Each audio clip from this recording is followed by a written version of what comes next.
Hello, Infernoble friend. So recently I had my Peru Nationals. I performed okay. I could have done better. I had some misplays. And I'm gonna talk about that later. In this video, I'm gonna show you one of the coolest match that I had in that event. But Gianfranco, this is Dueling Book. What are you talking about? Yeah, I took the job to. Well, first of all, I memorized what happened in the entire match, in all my matches really.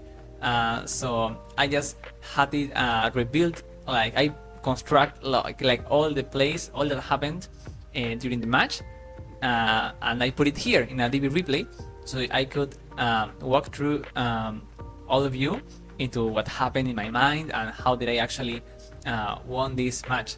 That I think it was one of the coolest out of all my matches in my event.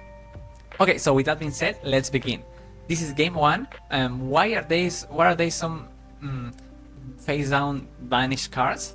Yeah, that's like the future draws that we're gonna get, as well as my opponent, just so I don't have to check through the deck, you know, to save time. Also, so you have no idea what they are gonna draw until they actually use it, you know, to simulate better what happened in the match. So this is game one. We won the dice roll, and we chose to go first, of course. And in this case, we opened weird, like 2 sinful cards and 2 Infernoble, but not the best ones, you know, Maugis and Turpin, but we can work with that. Okay, so okay, all you gotta pay attention is that we may lose to a hand drop on the one-net engine, but if it goes through, we may be able to do a lot. Okay, so that was my mindset when I opened this. I was like, okay, maybe Ghost Bell on one-net, so draw face one-net, of course. Oh yeah, volume. Okay, so goes through, fine.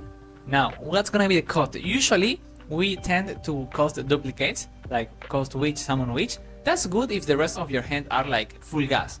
In this case, however, if I know I could be stopped with one hand trap, I may be inclined to just cost something else, so the second witch could be a good follow-up in turn 3. Make sense?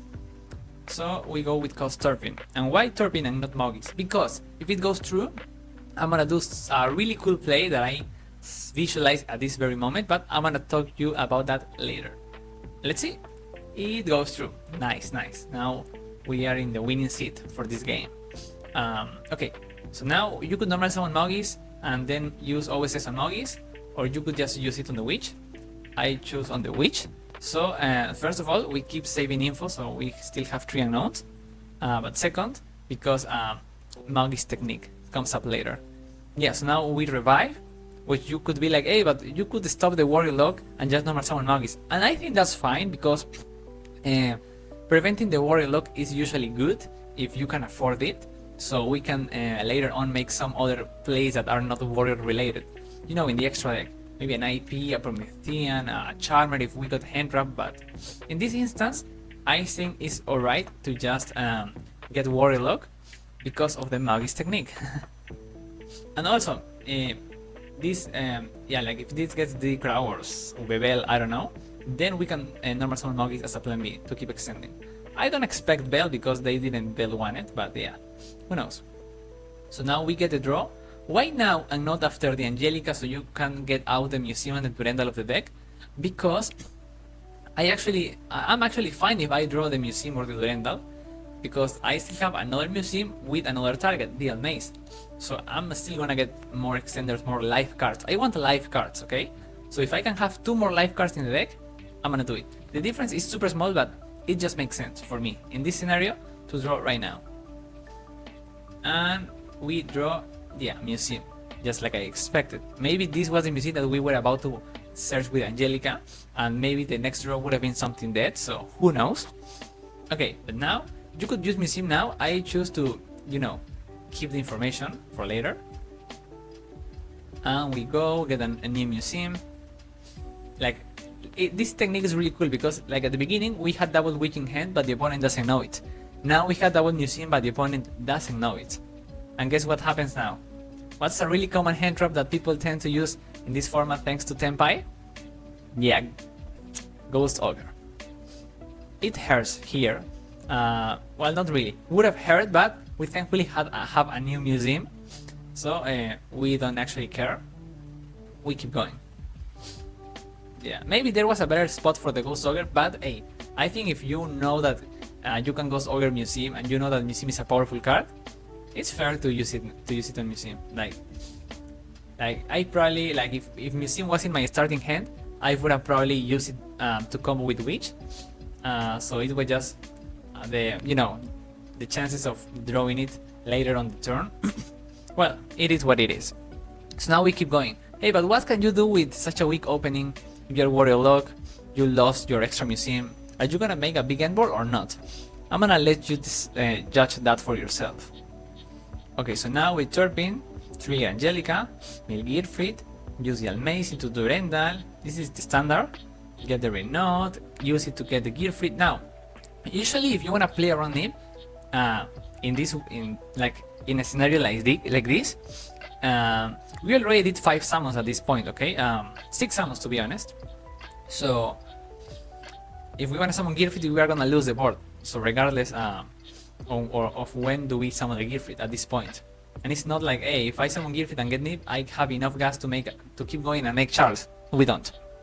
So you could just try to make all your link plays, your Charlemagne, and then summon the Gearfried. So if you get Nib, you at least end on Gearfried. Or you could be like, yeah, I'm not gonna respect Nibiru in this game 1. And that's what I did. I chose to not respect it because respect for me would be if I can play around it or if I can full combo after getting Nib. In this case, play around it would be only keeping Gearfried. I don't think it makes the cut. So I choose to summon Gearfried in this moment. Why? Because of the Magus technique. So what comes next is, yeah, normal summon Magus because we didn't normal summon the entire turn. And now we can actually trigger Magus and save the Magus draw for the next turn as well, which I think is crazy. Yeah, I mean, could be an option. The other option could be just to use the effect. It's up to you. So in this case, we shuffle 3 back, and that's why we wanted to summon Gearfried before, so we can shuffle that card, and we can keep the Durendal for the Charlemagne, and the Turpin for the revive, because we haven't revived Turpin yet. And we draw a Veiler, yeah. Now we keep going. We make the link 1. Now we revive the Turpin and we utilize hit with the free Renault to make an SP. And now we can summon the new, the second link 1 thanks to Monkeys. Yeah, I'm willing to sacrifice the draw for a spell trap negates. Pretty much every day of any day of the week I would do this. Yeah. Like the draw could be a hand trap, but this is for sure an interruption. Make sense? And I'd rather something sure than something that could happen, could not happen. And now we set the imperm.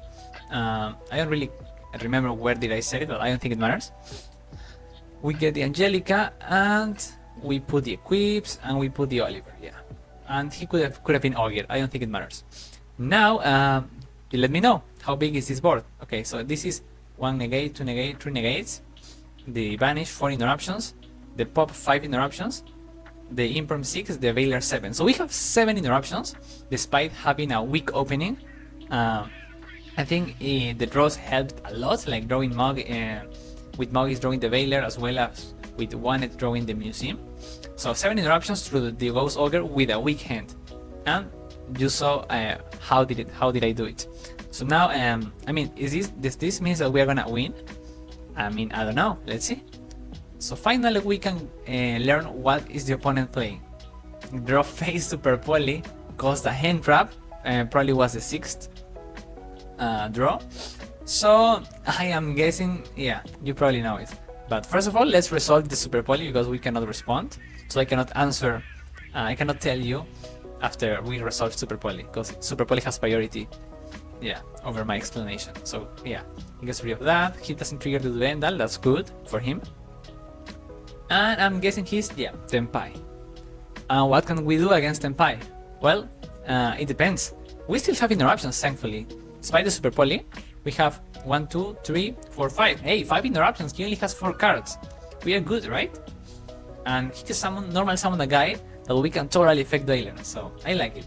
But of course, remember, we first want to use usually the known interruptions and save for the last the unknown. In this case, he doesn't know about my Veiler Imperm, So I think I'm gonna use the pop as an interruption. But I mean, do I have to use it now? Not really. But then he tries to go battle phase, and then I'm like, yeah, of course you are not going into battle phase. Main phase, roll an effect, put it on the ESP just in case, and now try to pop. Why do I say try? Because the guy didn't only have Super Poly, had Droplet. And then he just cost to negate the two guys on board. And now he almost got rid of all of our interruptions. Now we are relying in the non-engine. And now he gets the Karura draw. I mean, I'm chilling because I still have the Veiler for this or the Imper for this. And then he goes, he has a second copy. So now he tries to go barrel again, and I'm like, of course I have to use both. I mean, to be fair with you, at this point I know I'm winning because using the Veiler on one, and then he still tries to go to barrel, and I'm like, sure. And now Imper at the start of the battle phase on the other one. So now he can't OTK, but he can deal damage, clear some of the board. Next turn we top deck Heritage. We didn't need Heritage to win, but I mean, this is what happened. We top deck Heritage. And now, something that you should know. In real life, when time matters, I'm usually used to do an suboptimal plays in order to win faster, but only if you know, if you have full information about the game state. What do I mean by full information? No set, no hint. I know everything, and I know I am winning. That's why I could do an optimal place and be fine as long as I can put OTK on board faster. Make sense? I hope so. So now I just Heritage, recover Renault, summon Renault, get the Gearfried, and put something in the graveyard for the Gearfried. That's the Durendal. Now I don't think I even need to summon the Ogier. I think I just go for this and then just put this so the battle phase, if he tries to use the effect, I can Gearfried negate. Also I can pop one now, and at this point I think he scoops because this is just game. Like, we go for this. Now he could use the damage step technique where he goes like, you know, the effect, and if we Gearfried negate, we don't get a redeclaration. I mean, but that's fine. We just attack with the weakest monster, 17, and then Angelica loses the attack, but we can still attack with your 3, and that's game. So yeah, he scoops as soon as we Gearfried Chainlink 2 to the Tenpai. Okay, so game 2, he chose to go second, which I was kind of expecting, so we actually side in all the going first gas. But yeah, that's why we have the Poplar, because sometimes I side out Poplar going second. Well, in this case, yeah, terraforming, basically because I expect way more Ghost Ogre than Droll. And guess what happens? With a hand like this, I gotta think about play around a lot of stuff. Usually Poplar is weird to hard open, but for me it's just usually a normal summon this guy and freestyle if I can. With this hand, of course I can freestyle. So in this case, with this hand, my take was the following: Heritage, get Oliver. Yeah. And now the guy does something interesting. Shifter in main phase. For me, that's weird because, hey, why don't you play around talents? But then I learned that it makes sense. You could understand if you see his hand. Spoiler, he doesn't have engine. He doesn't really care if I TTT look at the hand. That's it. Also, he wanted me to commit more, and he probably read that Oliver got a cost to the graveyard, so now he knows for sure I have a dead card in hand. Thanks to waiting on the shifter, I could probably search something better if I knew about shifter. Doesn't change too much, but it's a detail. So now Poplar try to get original, because just it's free. Gets Imper. I mean, fair enough. He doesn't want me to get more follow-up for turn 3. Now, also he wanna use his cards because he has so many non-engine right now. And now what can we do? Well, we can still go for Museum and summon the Turpin against Shifter. I mean, if you are playing Baguska or something like that, sure, you could try to achieve that play. I would probably normal summon Oliver if I had Baguska in my extra deck, but I don't right now. So I just summon the Turpin for free. Get the best extender we have under Shifter, which is Renault, so you can get more follow-up. Yeah, the banished Durendal. And now just make an IP pass. Yeah, 2 interruptions. Enough follow-up. Also, you could have the terraforming as an unknown, I chose to just deck thing because I don't think unknown mattered if he is gonna OTK me. I'd rather just have more better top decks, you know. Yeah, that's it. So let's see if he can pull it off, and the answer is he cannot. So look at this play: set and try to pass.